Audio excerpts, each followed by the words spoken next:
នៅក្នុងបរិបទភូមិសាស្ត្រនយោបាយសកលលោកដែលមានការប្រែប្រួលយ៉ាងឆាប់រហ័សនិងស្មុគស្មាញទំនាក់ទំនងរវាងកម្ពុជានិងចិននៅតែរក្សាបាននូវភាពរឹងមាំដូចដែកថែបក្នុងចំណោមគោលនយោបាយការបរទេសសំខាន់គោលនយោបាយចិនតែមួយមិនមែនគ្រាន់តែជាជំរឿការទូតធម្មតានោះទេប៉ុន្តែគឺជាគោលការណ៍គ្រឹះដាច់ខាតជាប្រវត្តិសាស្ត្រនិងជាបន្ទាត់ក្រហមដែលមិនអាចកែប្រែបានរបស់ប្រទេសកម្ពុជានៅក្នុងកិច្ចសម្ភាសជាមួយនឹងវិទ្យុមិត្តភាពកម្ពុជាចិនកាលពីថ្ងៃទី29ខែមិថុនាឆ្នាំ2026ឯកឧត្តមជាធីរិទ្ធអ្នកនាំពាក្យប្រសិទ្ធិនឹងគណៈបកប្រជាជនកម្ពុជាបានគូបញ្ជាក់យ៉ាងច្បាស់ថាជំហរគាំទ្រនយោបាយចិនតែមួយមិនមែនជារឿងចៃដន្យឬជារឿងការផ្លាស់ប្ដូរតាមកលៈទេសៈនោះឡើយប៉ុន្តែគឺជាគោលការណ៍គ្រឹះដាច់ខាតនិងជាប្រវត្តិសាស្ត្រដ៏វែងឆ្ងាយរបស់ប្រទេសកម្ពុជាគោលការណ៍ដ៏មានសារៈសំខាន់នេះត្រូវបានអនុវត្តជាបន្តបន្ទាប់និងយ៉ាងភ្ជាប់ភ្ជួនចាប់តាំងពីសម័យ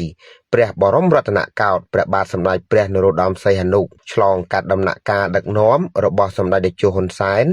រហូតមកដល់រាជរដ្ឋាភិបាលបន្តវេននាពេលបច្ចុប្បន្ននេះគឺជាសក្ខីភាពបង្ហាញថាទោះបីជាស្ថានភាពអន្តរជាតិមានការប្រែប្រួលយ៉ាងណាក៏ដោយក៏គ្មានភាគីណាមួយមកបំបែកបំបាក់ឬក៏បង្ខំឲ្យកម្ពុជា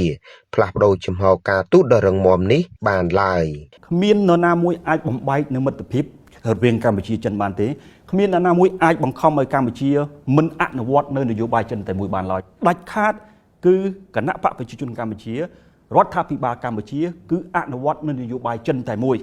ពីព្រោះសម្ដេចតេជោខ្ញុំបើករង្វង់កញ្ចក់ថានៅពេលដែលជួបជាមួយអាយដាមស៊ីជីនពីងអាយដាមបណ្ដាមេដឹកនាំលោកប្រមាថាកម្ពុជាយើងដូចគ្នាដែរបើសិនជាមានចលនាមួយចង់ផ្ដាច់ខេត្តកម្ពុជាចេញពីកម្ពុជាយើងក៏ឈឺចាប់ដែរចិនក៏ដូចគ្នាដែរបើគេចង់បំបែកតំបន់ណាមួយចេញពីចិនហើយយើងទៅទទួលស្គាល់តំបន់នោះចិនក៏គេឈឺចាប់ដែរអញ្ចឹងកម្ពុជាយើងស្គាល់អារម្មណ៍ហ្នឹងទើប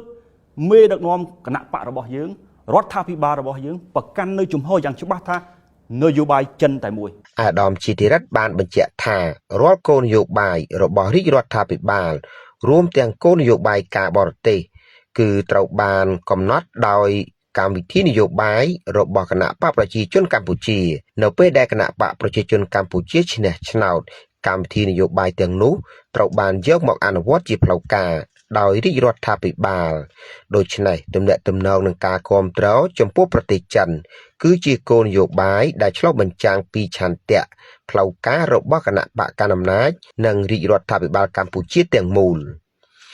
ឯកឧត្តមឯកសំអល់សមាជិកអចិន្ត្រៃយ៍នៃគណៈកម្មការកណ្ដាលគណៈបកប្រជាជនកម្ពុជានិងជាប្រធានសមាគមមិត្តភាពកម្ពុជាចិនបានបញ្ជាក់ថាកម្ពុជាប្រកាន់ជំហរគាំទ្រគោលការណ៍ចិនតែមួយនិងប្រឆាំងដាច់ខាតចំពោះការប៉ុនប៉ងណាមួយដែលចង់ឲ្យតៃវ៉ាន់ឯករាជ្យដាច់ចេញពីប្រទេសចិនជាការពិតណាស់គណៈបកប្រជាជនកម្ពុជារាជរដ្ឋាភិបាលកម្ពុជានិងសមាគមមិត្តភាពកម្ពុជាចិនគាំទ្រយ៉ាងពេញទំហឹងនិងឥតងាករេនៅគោលការណ៍ចិនតែមួយតៃវ៉ាន់គឺជាខេត្តមួយរបស់ប្រទេសចិនប៉ុណ្ណោះទេហើយកម្ពុជាប្រឆាំងដាច់ខាតនៅការប៉ុនប៉ងណាមួយដើម្បីឲ្យតៃវ៉ាន់ឯករាជ្យដាច់ចេញពីប្រទេសចិនជារួមមកជំហរគាំទ្រនយោបាយចិនតែមួយរបស់កម្ពុជាមិនមែនជាគោលនយោបាយទិញដូរតាមកលៈទេសៈ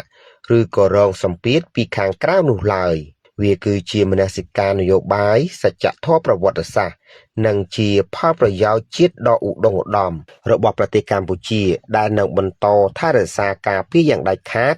ទាំងពេលបច្ចុប្បន្ននិងទៅថ្ងៃអនាគត